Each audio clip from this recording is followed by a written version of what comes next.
I'm now taking you towards North America with country representation from Canada and the United States of America, as well as the Caribbean region with country representation from the Dominican Republic.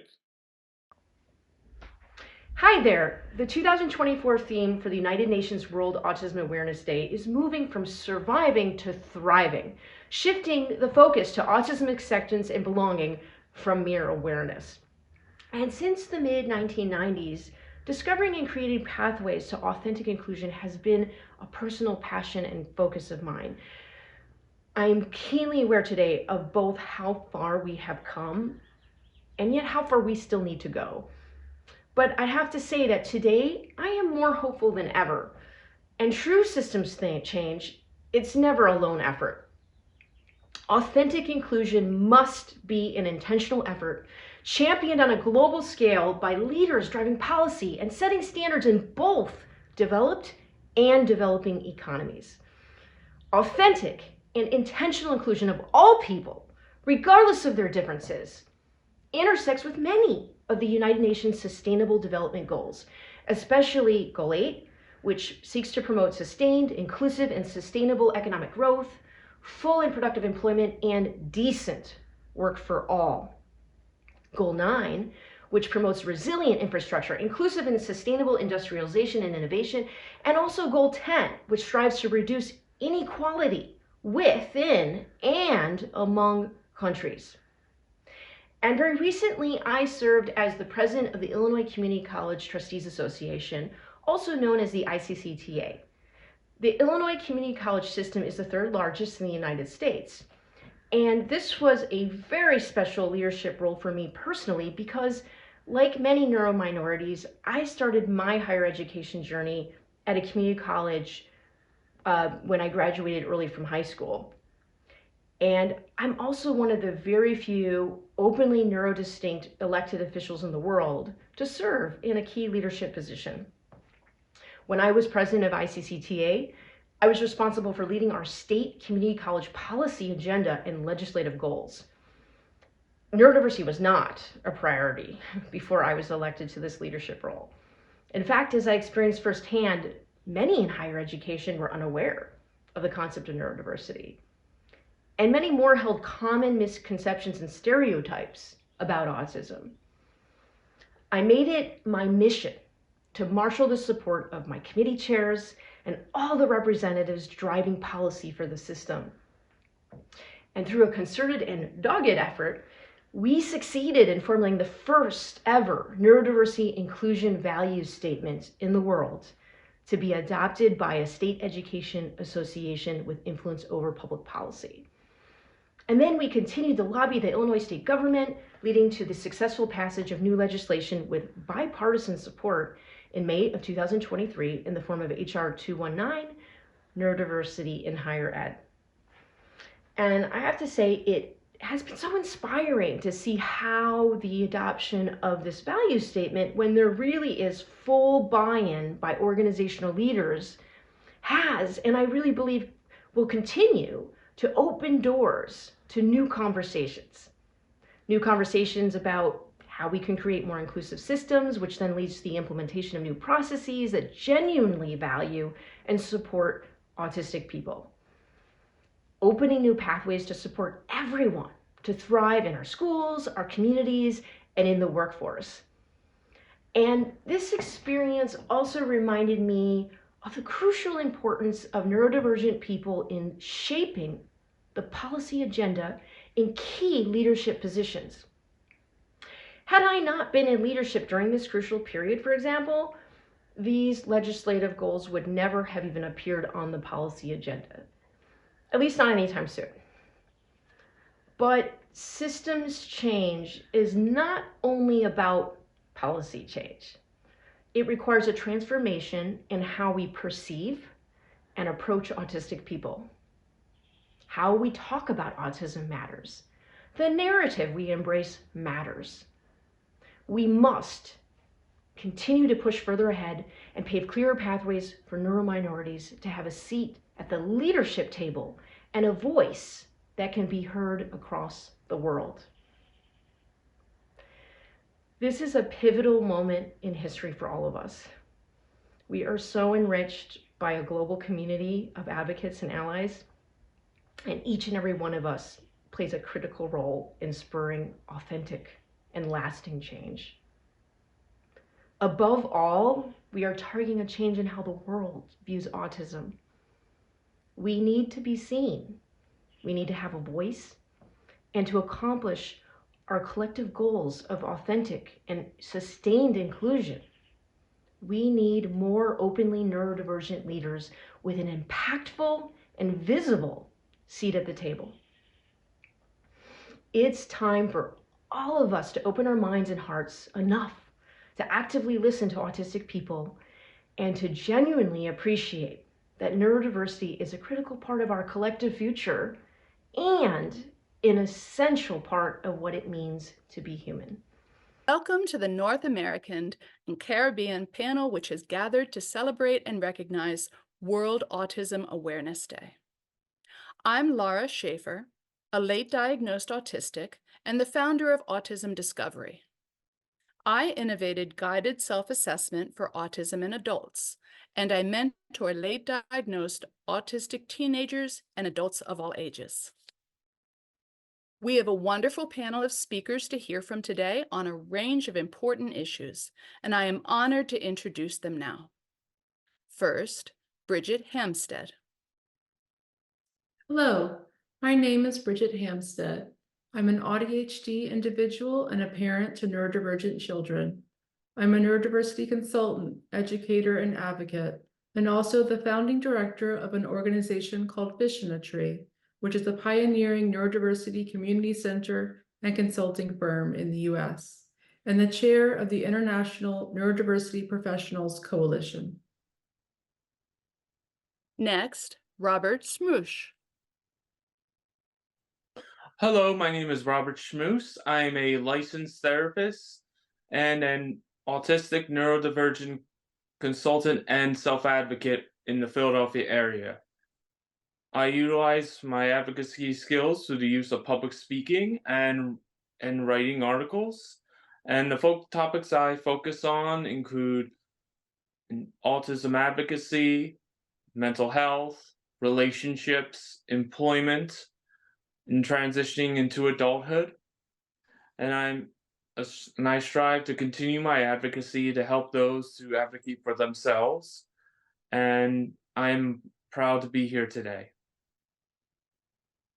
We also have Sydney Elaine Butler. Hi, I'm Sydney Elaine Butler. I'm from Canada. I'm the founder of Accessible Curates, where we provide training and consulting to make human resources more inclusive and accessible for people with disabilities, from recruitment to making policies more inclusive and accessible.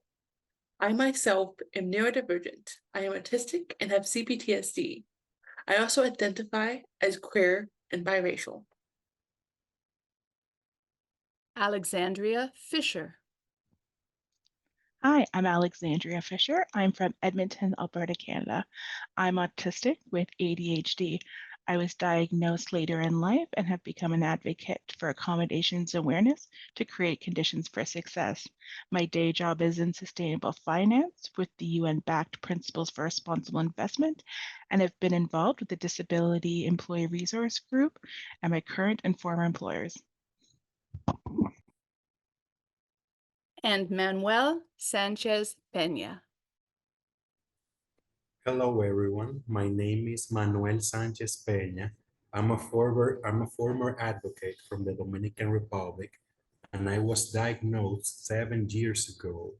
I have a bachelor in economics, and I'm also interested in social policy, social issues, philosophy, and autism. I'm currently in talks to publish my first paper on autism. Thanks for having me here.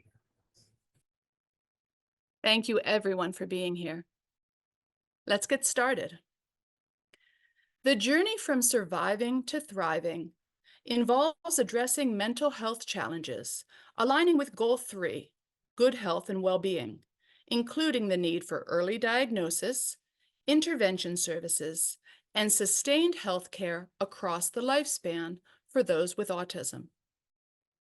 In your view, Bridget, what are the most common obstacles resulting in burnout and other negative mental health impacts on autistic individuals? This is Bridget Hampstead, and I'd like to answer that question. The systemic challenges autistic people face stem from a fundamental misalignment between the needs of autistic individuals and the structures of a world predominantly designed for neurotypical people. In the US, the most pressing obstacles include neurotypical social expectations, misunderstanding, and masking, lack of inclusion, accessibility, and accommodation across all sectors, overt and covert ableism, stigma, and discrimination, unemployment, underemployment, and workplace bullying, educational barriers and the policing of school absences, a lack of appropriate neuroaffirming supports. Addressing these obstacles requires comprehensive societal change, along with the provision of tailored neuroaffirming supports that respect and accommodate the diverse needs of autistic people of all ages. It is imperative that we, as a global community, commit to creating inclusive environments where the unique talents and contributions of autistic people are not only recognized, but also valued and nurtured. Thank you. Robert, could you tell us your thoughts on this question? Yes.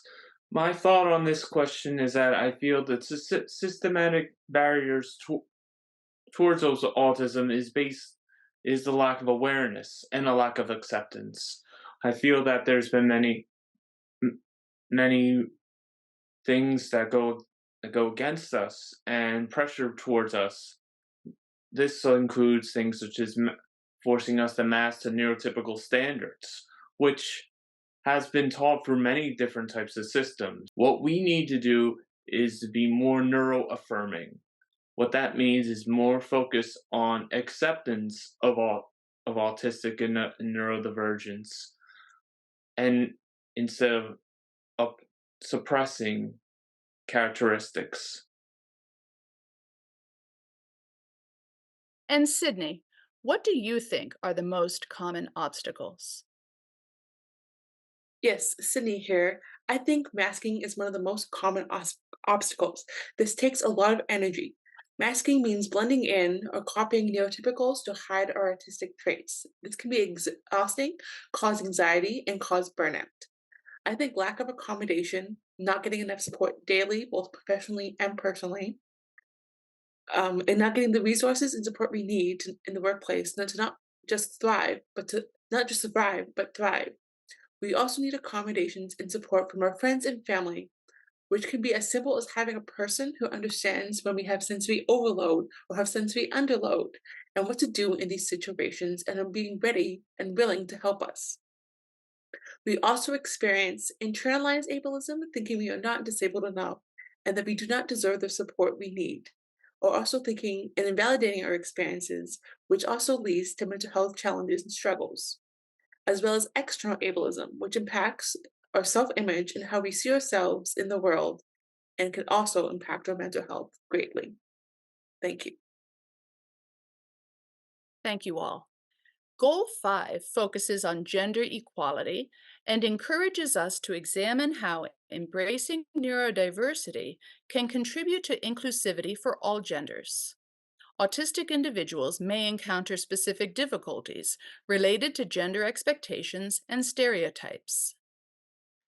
What challenges do autistic individuals face due to societal norms and gender roles enforced by culture and tradition? Bridget? This is Bridget Hampstead. Thank you for the question. For autistic girls and women, the combination of underdiagnosis, the stress of masking, and challenges in social relationships contribute to higher rates of anxiety, depression, and other mental health issues. Autistic girls face unique challenges in educational settings where their difficulties are often overlooked due to assumptions based on their gender, which leads to a lack of support and accommodations. In the workplace, autistic women encounter barriers due to gender and neurodivergent biases, affecting their career progression and financial health.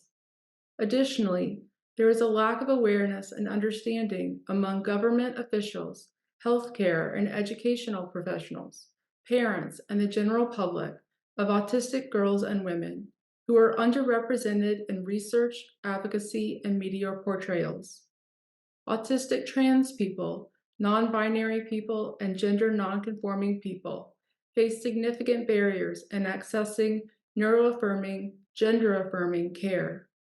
Healthcare providers' lack of understanding of the intersection between autism and gender diversity leads to skepticism about their gender identity, delaying or denying access to necessary treatments. Facing stigma related to both autism and being gender diverse exacerbates feelings of isolation and misunderstanding. The combination of experiences related to autism, gender dysphoria, and social discrimination leads to a significantly higher prevalence of mental health issues, including anxiety, depression, stress-related conditions among these groups. Thank you. Robert, what challenges do you see? For me, what I see a lack of understanding over understanding of autistic women.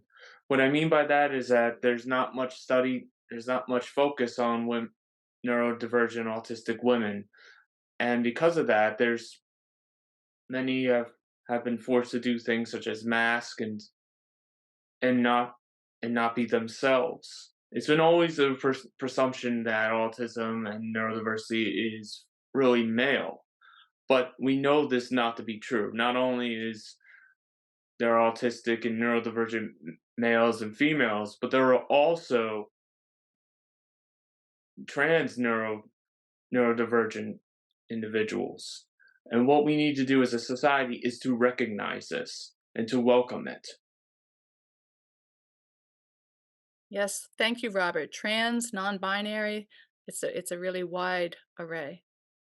And Manuel, what are your thoughts on the matter? This is Manuel, and I would like to address that with a quote stated by Ernesto Reaño, a Peruvian psychologist, which says that societies forget that natural and normal are two different concepts.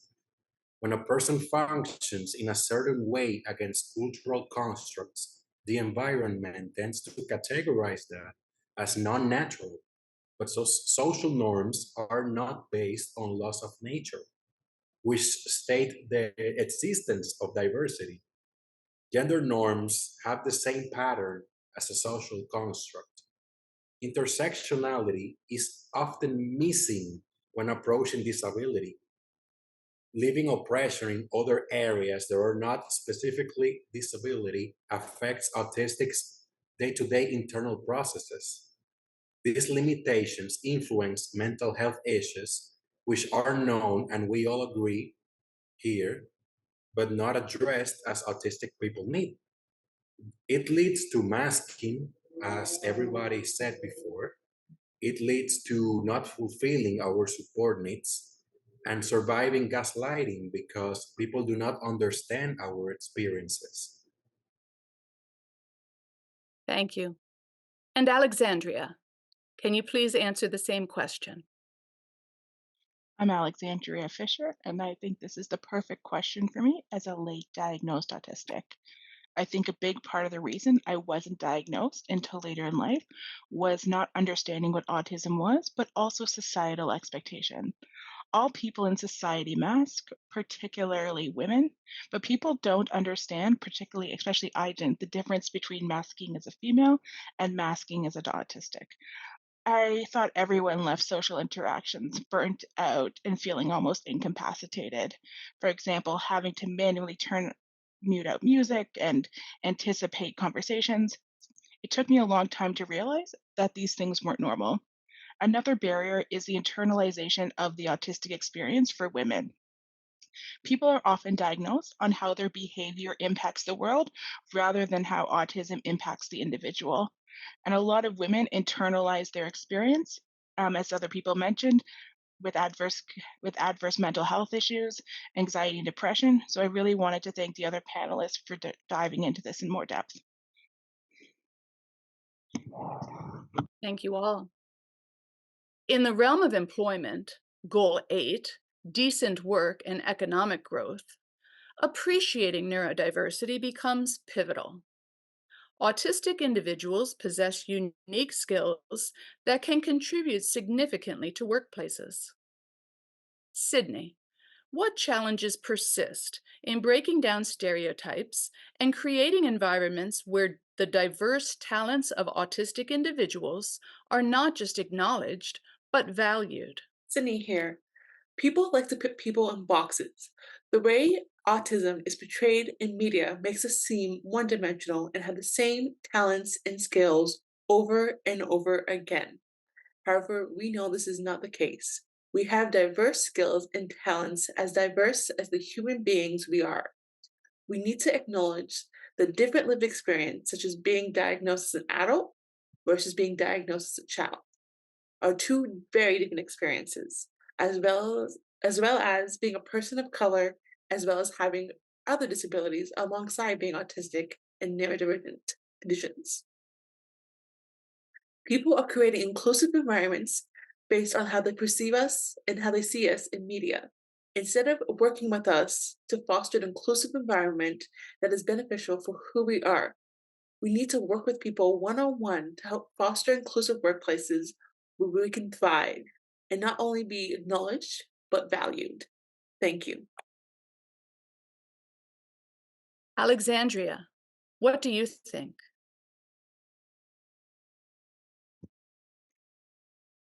I'm Alexandria, and for me, lack of psychological safety and flexible workplace accommodations, as well as a misunderstanding of autism, have all contributed to this. So, as mentioned before, autism is not linear. It's a spectrum. And rather being average at everything, people with autism often have a spiky profile, which means there's a large gap between what people are good at and what they're not. For example, I'm exceptional at creative problem solving, but I struggle with executive function.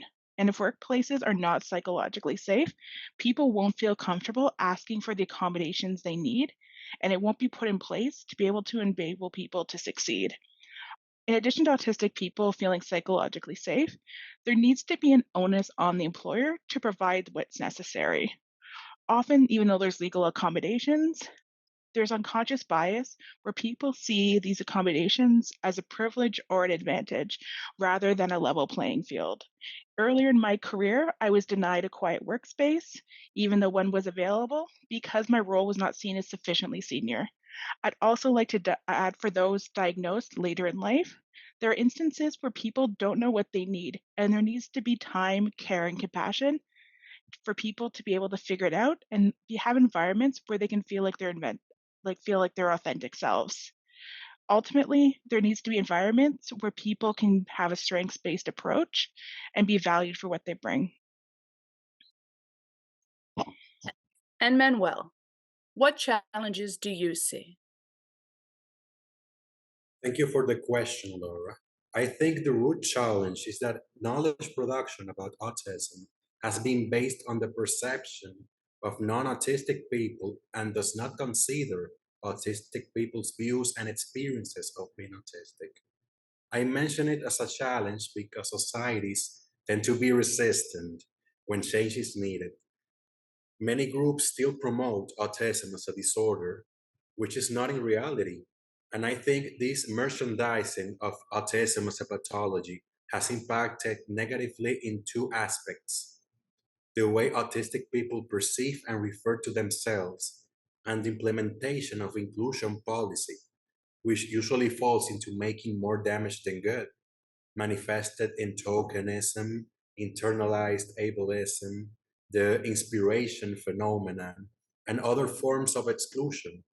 The autistic community is a cultural group, however, has not been entitled to its cultural rights yet.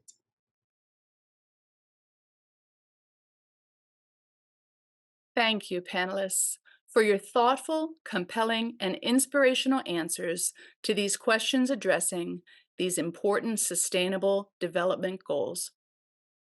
The last stop in our journey today will be Latin America, with country representation from Brazil, Panama, Peru, as well as Colombia.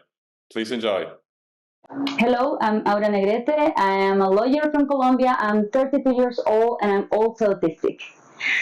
I would like to be able to introduce myself as an autistic person because that will make my life way easier. However, I truly believe that for most of them, this is still unknown territory. And that's why these kind of spaces are so important to us. Today, I have the opportunity to talk about autism awareness, appreciation, and acceptance. And that makes me realize that I have been really lucky through my life. As I mentioned, I'm a lawyer and I have been practicing for over 10 years. And at the very beginning, I realized that I couldn't deal with trials because I need to be prepared. I'm not good at changes, I'm not good dealing with the unexpected. So at that moment, I thought that I couldn't be a lawyer and it was over for me.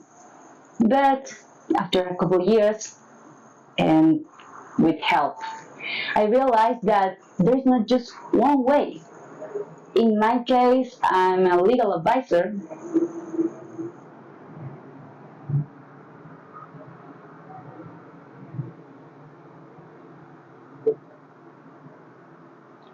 In my case, I'm a legal advisor, and that provides me the tools to be a great professional.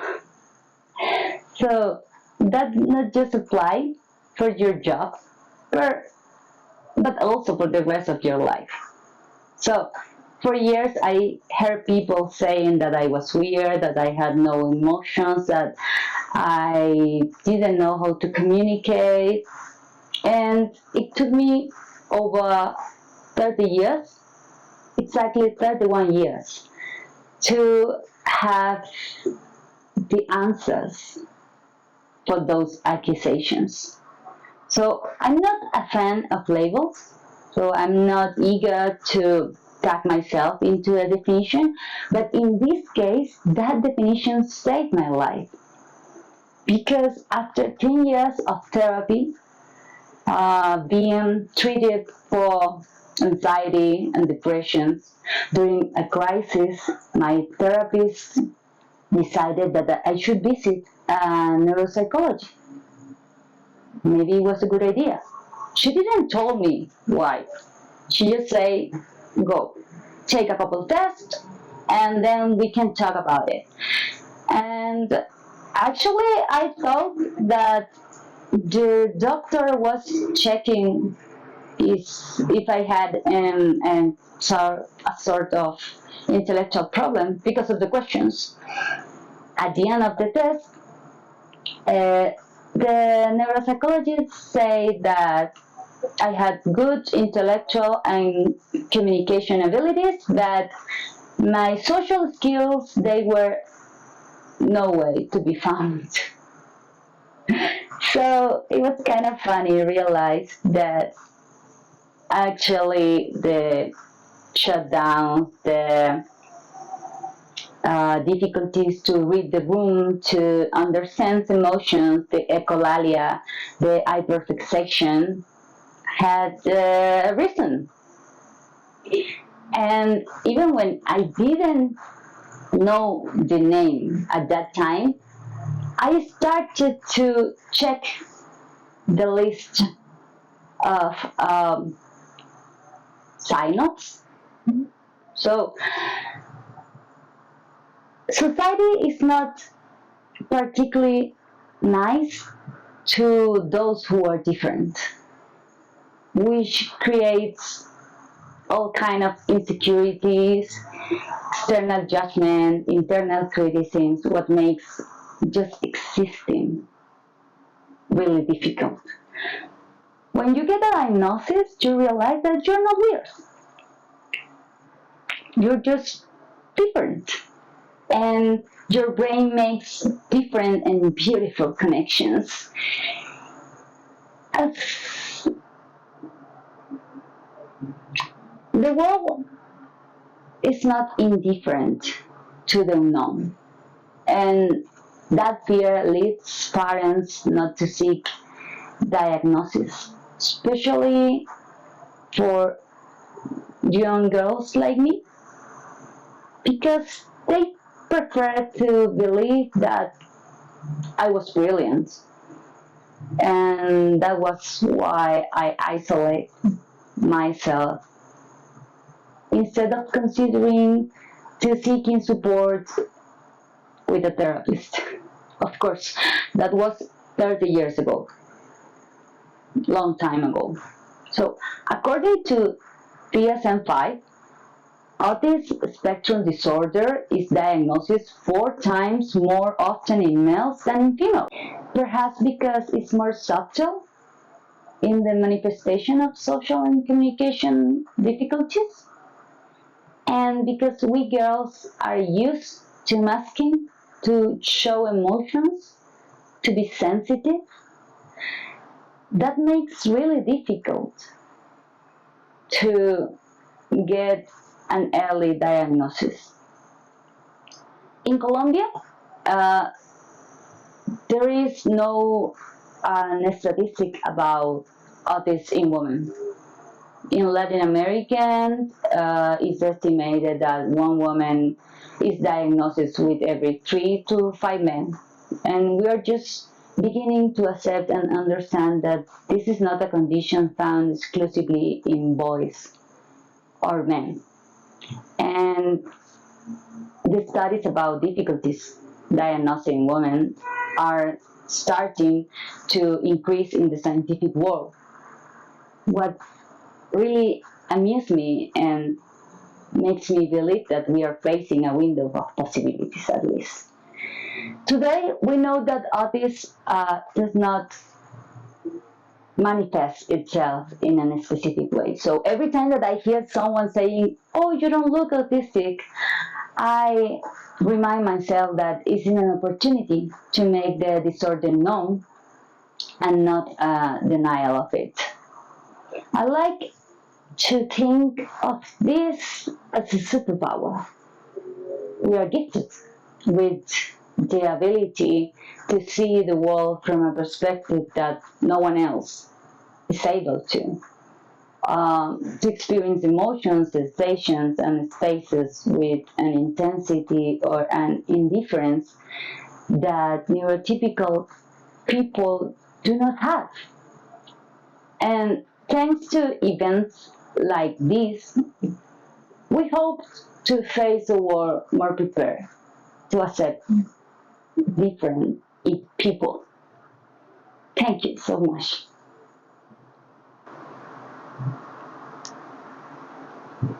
Hello, everyone. Thank you so much for being here. I am Andrea Palacios, psychologist, researcher, entrepreneur, and human from Panama. We welcome all of you with South American countries into our discussion with the UN SDGs that are number 3, good health and well-being. Number 4, quality education. Number 10, reduce inequalities. And number 11, sustainable cities and communities. We have here 5 beautiful ladies that are going to be answer this question in this panel. So thank you, ladies, for bringing this female energy to this panel and to help us create more awareness, acceptance, and appreciation with your voices into the world. So let's start with the questions. Question number 1. What was your first aha moment to you being a neurominority? And what did that uncover? Let's start with Sarah. Thank you, Andrea. To be very concise, my first aha moment here in Brazil came out during my engineering undergraduation when I was doing chemical engineering. I started to read about neurodiversity. I realized that some characteristics were really aligned to ADHD spectrum, then autism spectrum. That moment helped me to search for help, for professional help, and to get the journey of diagnosis. So I started realizing that my experiences were aligned with some neurominorities characteristics, and also it helped me to get closer to the community and also learn more and get more awareness about this agenda. Thank you. Thank you so much, Clara. That is awesome. Well, how about Carolina? Hi, Andrea. Thank you. My first aha moment was with a cousin of mine. He's my mother's niece. She was looking for a doctor because she realized that maybe she is neurodiverse, and she wanted to talk at a coffee with me. We was in the coffee, and she asked me this question, looking me at my eyes, like, "And how was for you? How was your journey?" And for me, it was like, "What? What journey? What do you mean?" And in that moment, I start to ask questions too, and I understand that the people around me, my family, my friend, even my own husband, thought that I was neurodiverse, and they thought that I knew. That was my aha moment, because even when I asked my husband, "Do you think that I have neurodiversity?" and she didn't answer me yes or no. He said to me like, "It doesn't matter. I love you anyway." And for the people that are married, we know that this is a yes, a capital yes. So that was my aha moment. That is so beautiful, Carolina. Thank you for sharing. And how about you, Tatiana? What was your first aha moment? My aha moment came as a result of what I believe was a gradual realization. Since I was very young, I always knew there was something a bit different about me. But it became pretty evident when I joined the workforce back in 2008. When I started working, that's when I realized, hey, I do things differently. There are certain behaviors that are just a little different. And when I confirmed was recently, I was exposed to the neurodivergent community online in a conference and through an article, and I identify a lot of traits, if you put it that way, that I have in myself. So I would say it was a gradual realization. Thank you for sharing, Tatiana. Of course. And Jessica, can you share something with us? Well, in my experience working with beneficiaries in Cusco, in rural areas, mostly of Cusco, Peru, we have seen that sometimes, especially because we work with kids, the families or the parents think that there's something wrong, no, with a kid, but it's something different that they don't know how to approach. So there are moments in when they realize that they have a neurodiverse son or daughter, that they don't know how to approach them properly, for example, or help them properly, or where to go to ask for support or orientation. No, so I wanted to note that this is something that also uncovers the need of raise of awareness about neurodiversity, especially in certain populations around the world. No, like in my case, in rural areas where there are several limitations regarding information, regarding services, and things like that. Yeah, thank you, Jessica. And there is so much true about all of the work that we need to bring to our communities and into the society about how to be in this narrow minority community. So thank you, all of you, for sharing. And last but not least, Titia, do you want to share something else with us? Thank you, Andrea.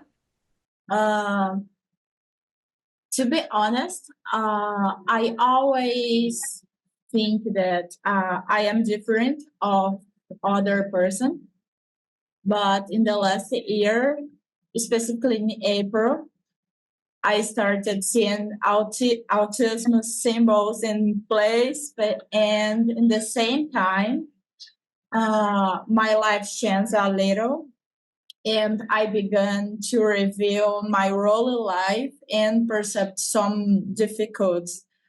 During my graduation, people need to change of apartments, and those changes were very different and difficult to me. I had difficulty taking bus with many people and get into university. I always had difficulty to maintain friendships because I have hyper focus in different interests. I need the right and before communication with people, and I need to study more hours too because the traditional methods is very hard to me. So in this month of April in the last year, I perceived the symbols of autism, and many things changed in my life in this time.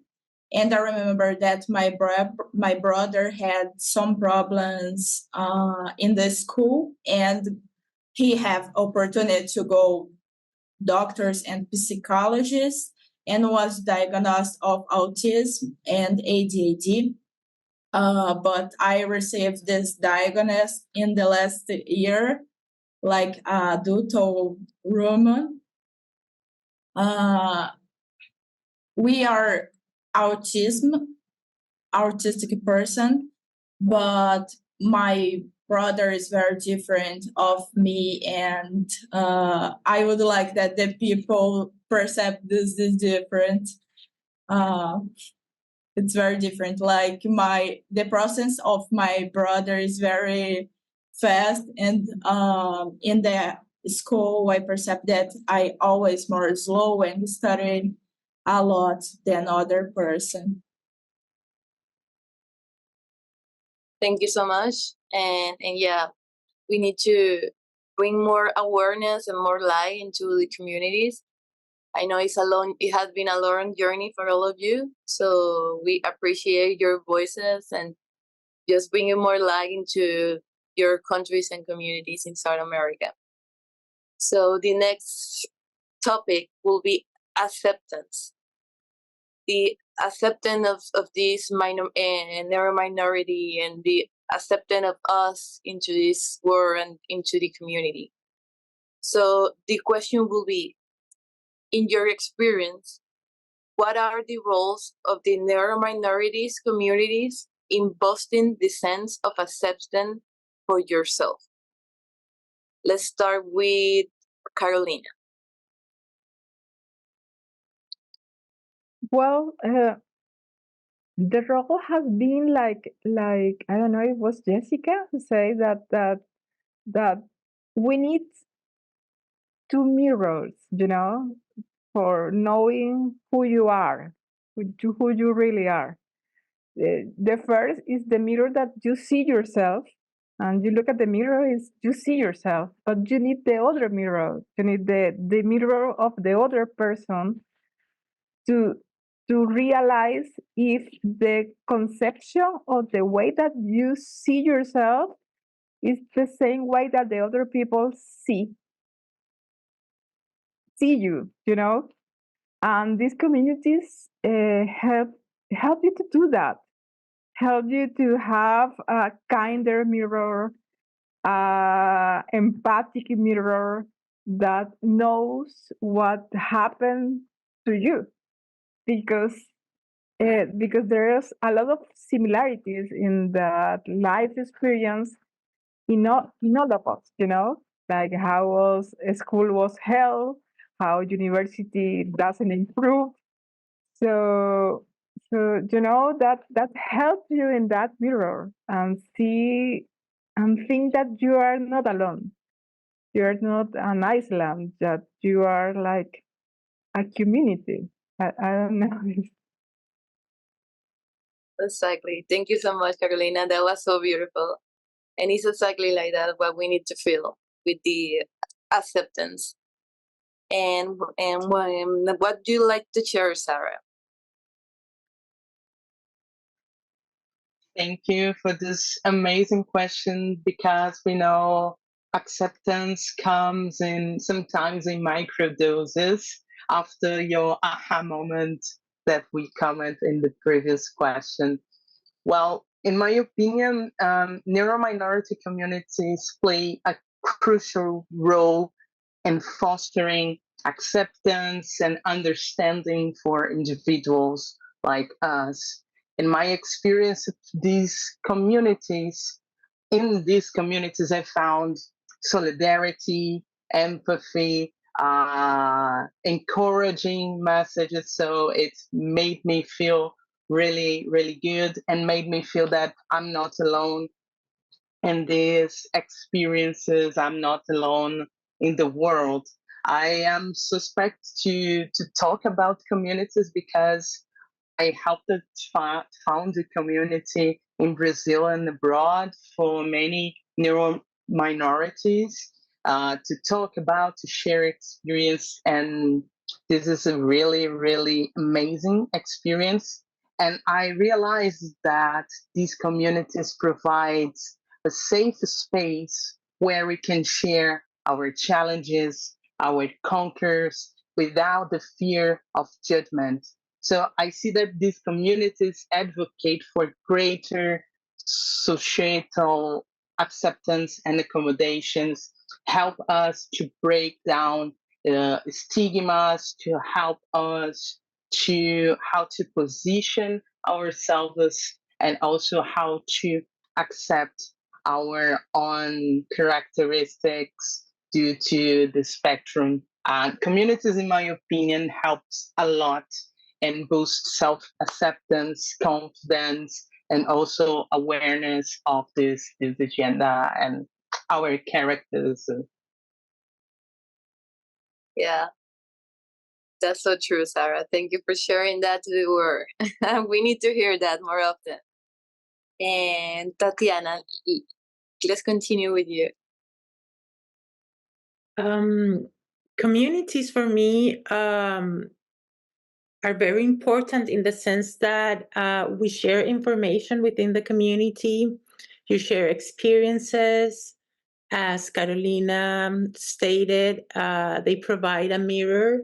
Many times, she well said, we see ourselves in a certain way, and then when we interact and we receive honest feedback, we realize that perhaps we're not perceived in that same way, which is very important to create not only a sense of identity, but a sense of belonging in certain places. Communities also provide role models, references, safe spaces, And I think that in the neurominority community, for people that are neurominorities, finding a community where they feel safe, they feel accepted, not judged, and welcome is very important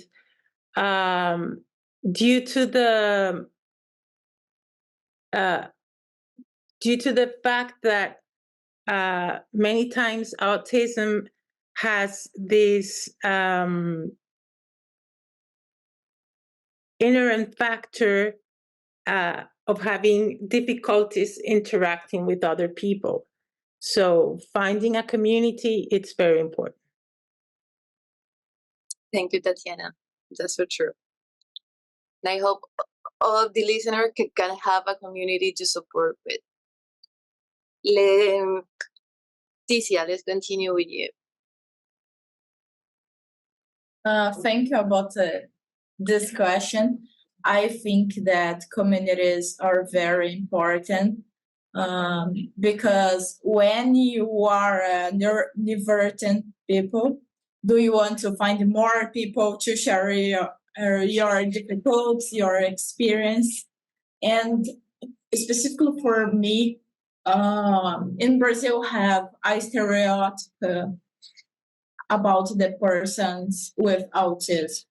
It's hard to say that you are a woman with autism. The people think that autistic persons are men, and sometimes it's hard to meet. And when I find persons in Facebook or groups in my university, I think it's more safe to say and to be myself. It's hard some points because sometimes for me it's hard to find a representative, a person that have autism in my career and represent neurodivergent people. But I find other communities in Europe, in USA, and I can see how about these histories, these communities are writing more articles, do my interviews, and you can see how the autistic person can have a good careers, can become good projects, and you have inspiration to continue your history. And maybe you can put more effort and try more hard. But when you have a community, everyone can fight together and share your difficulties and improve all the things in your life. I love to have a community. Thank you so much. And Jessica, how can you share with us about? You're muted again.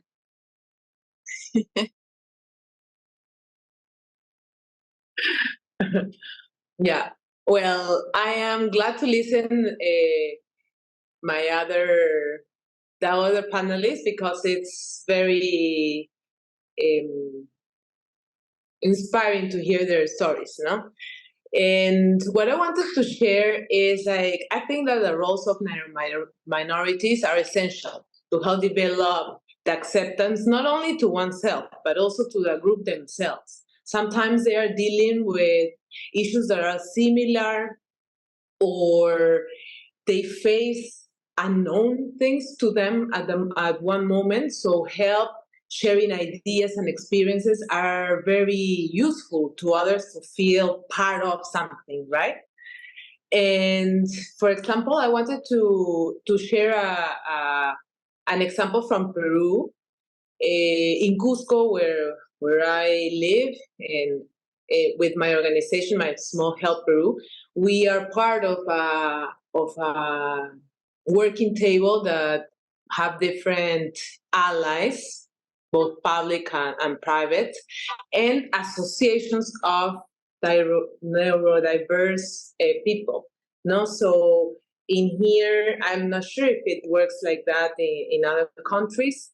It's like people with a kind of neurodiversity, they get together to discuss, to like fight for the rights, and to act towards improving that kind of spaces that they face on a daily basis. No? So I think, and I wanted to note the importance also of alliances, not only in between, within the same group, but also outside. Because if we want to make the world aware of neurodiversity, we also have to include them in, no? Yeah, that's a valid point. And also to mention that us from South America, we need to support a lot to each other and bring a lot of awareness, acceptance, and appreciation with all the small work that we are doing and the growth we are having with these communities that are getting bigger and bigger. So thank you so much again for being here. And our last topic will be appreciation, which is for me, will be the last step for the continuation of the acceptance, of the awareness, acceptance, and the last part will be appreciation, because we need to appreciate this neurodiversity that we have and all these beautiful connections and language and forms and styles to connect to each other. So the question for the last topic will be how appreciation is helping you during your neurodiversity journey and confidence building. I love this question.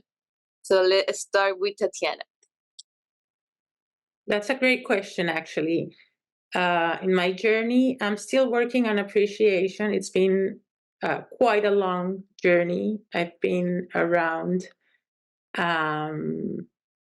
So I'm still working on the appreciation part, but the fact that I have more understanding of myself and of this difference has helped me not only to accept it, but to come to a realization that as I perceive it, as I interpret it, autism is not itself a disease or a disability. It is a cognitive difference that is part of a normal variation of human behavior. So being that a normal variation, you accept it. You don't need to deny it or hide it or be feel shame about being that different. So in terms of appreciation, I feel that, again, it's a process, but realizing that it's a difference, that it's part of the normal variations of human behavior, also give me confidence that I have many things to contribute to society, and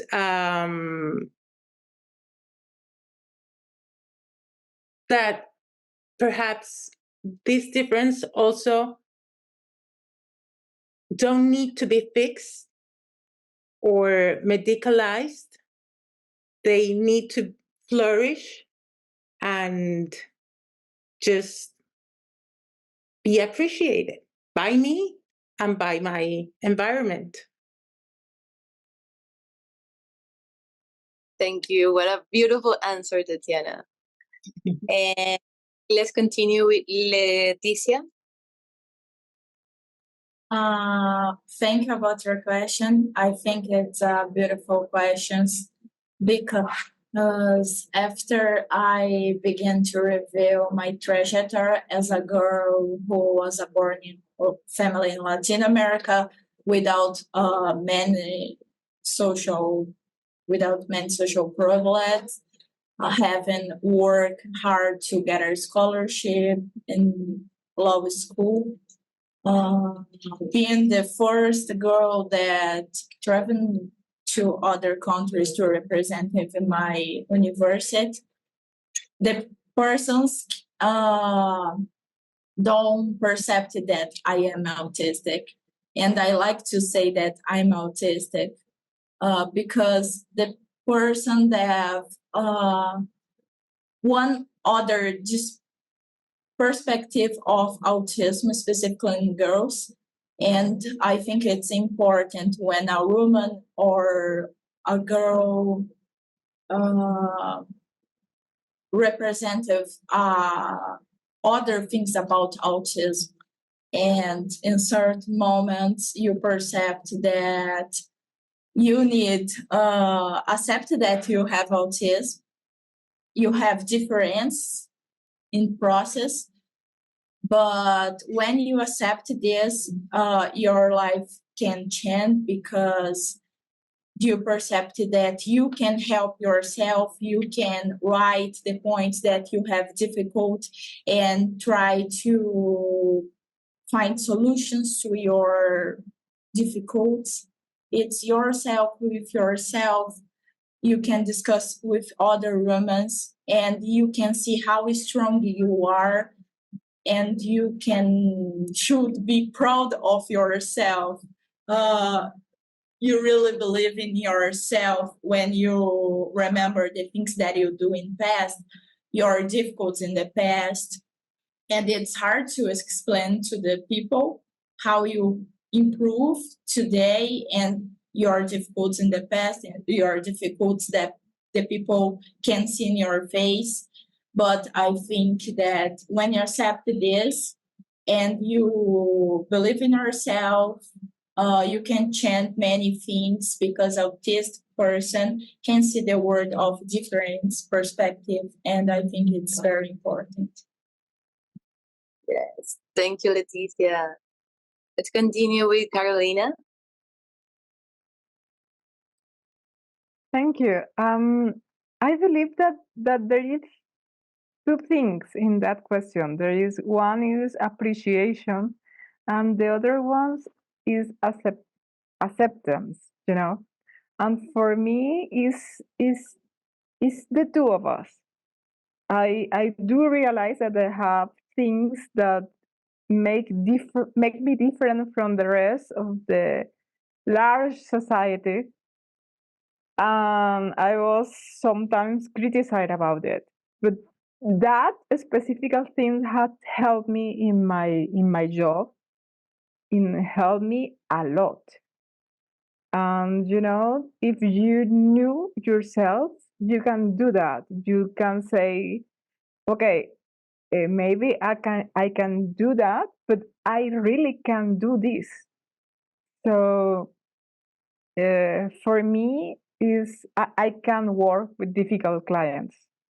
And when I speak about difficult clients, I speak about angry person, unpolite person. And why? Is because I don't get it. Yeah. He's really angry. I'm like, okay, so tell me more. And he can transmit his anger to me because I don't get it. So what happens is the people that he's really angry start to and that tell me the person that is besides me, like, oh, you do that. And for me, it's okay, but I will just listen to him. So is that what I do? I do best. I'm a lawyer. I can do that, and that's part of the job. And that's really difficult for people that are not neurodiverse. But for me, it's a piece of cake. It's Monday because you know I don't get it.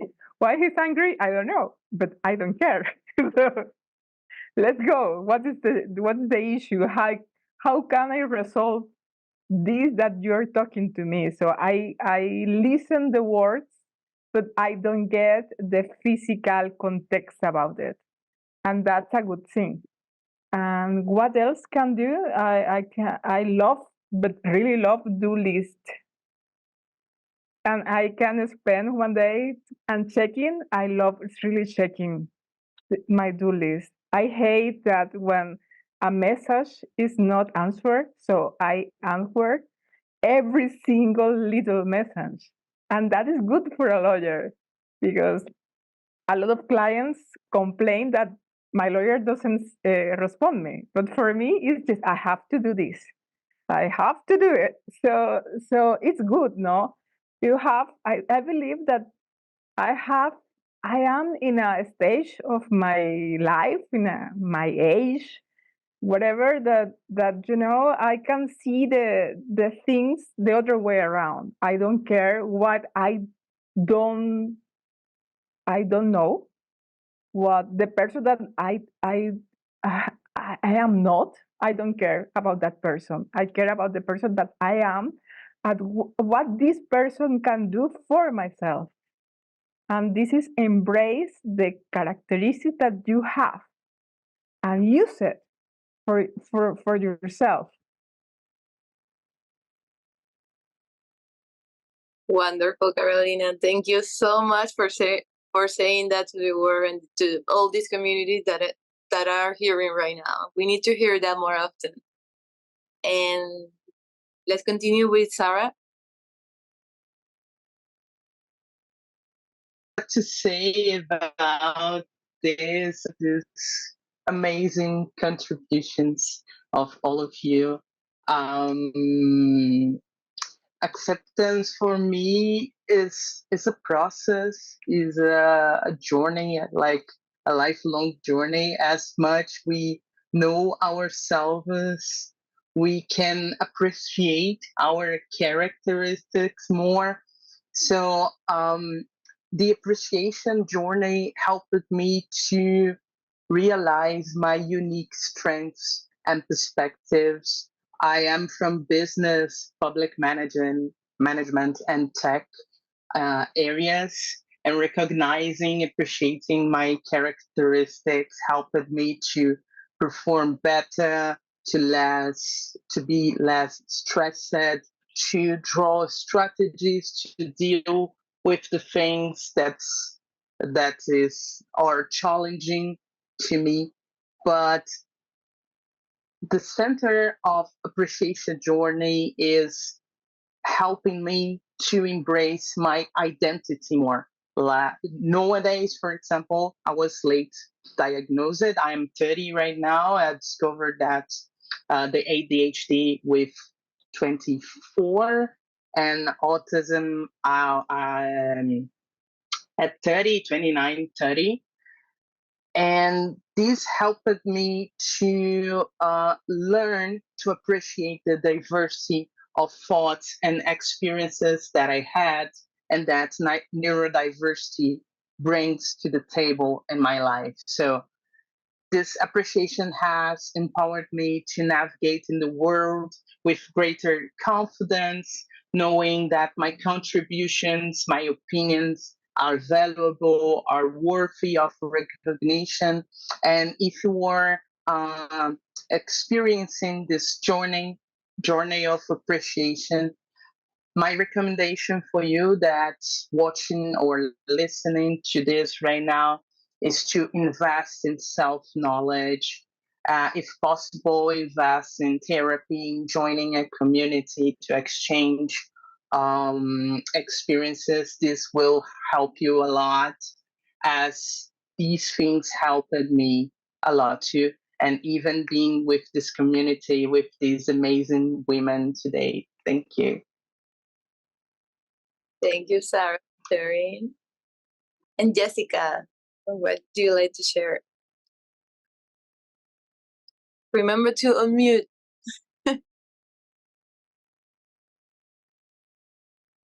I thought about that first. Well, I was relating to what just Sarah said, because I wanted to share something similar. No, I'm very glad to hear about the appreciation that each one has. And there are some moments where people don't feel appreciated, or they don't appreciate themselves properly. They are facing maybe neurodiversity for the first time. They are experiencing, and they sometimes I think that appreciation is very helpful, not only for people with neurodiversity, but also to everyone. It's like sometimes people don't see their strengths, and by talking to others, they can acknowledge that what you feel fear about is a strength that you have, no, or that some trait that you have in yourself is like something that you could develop to make yourself feel better. So each person's journey is different, but with support and guide of others, sharing experiences, ideas, I think it's like they help each one to recognize their own value and also make them aware that things are possible, that you have to be happy and accept yourself the way they are, because you're a wonderful person, and that everything that you can set your mind at can be accomplished, no? So I think that, and I believe, and that's what we do in our organization, is also help people empower themselves, like help them build up, grow, get better, and also feel better about themselves. Thank you. Thank you, Jessica. And thank you, lady, for this wonderful panel and for sharing your voices, for clarify, for show everyone that are listening that you are transforming your own narrative, your own story. And there's still a big journey to follow and to construct and to create more communities and create more awareness and acceptance and appreciation. But we are here, we are thriving, we're surviving, we are doing it, and we have these beautiful spaces to share it. So I appreciate all of you, and thank you also for showing that the neurodiversity is not a gender thing. It's everywhere. Is global, and we all are trying our best to be more embracing about it and more inclusive and more with more love and kindness. So I appreciate all of you. I enjoy all of your answers on his stories, and I hope you continue to follow up this beautiful journey and be more appreciate and as accepting to yourself and to the world. So thank you, ladies, and thank you everyone for being here. Thank you.